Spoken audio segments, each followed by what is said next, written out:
Welcome to the Salmon Runs YouTube. Enjoy the video.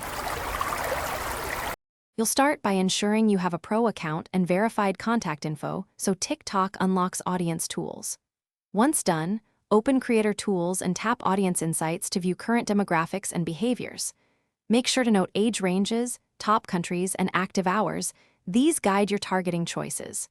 You're now ready to use those insights to tailor content and ad targeting.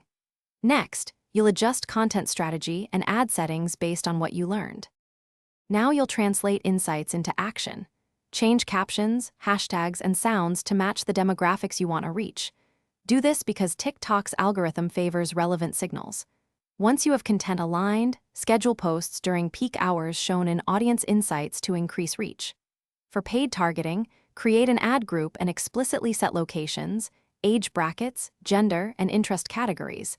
This ensures your ads hit the refined audience. Keep monitoring engagement to iterate quickly.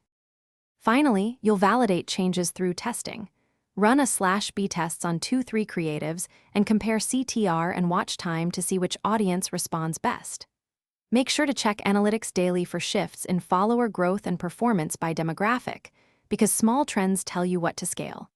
If reach stalls, troubleshoot by refreshing creative, swapping hashtags, or slightly expanding the age or interest settings. This often uncovers a better performing slice of audience. Keep iterating until Thanks for watching. Consider subscribing if we helped you.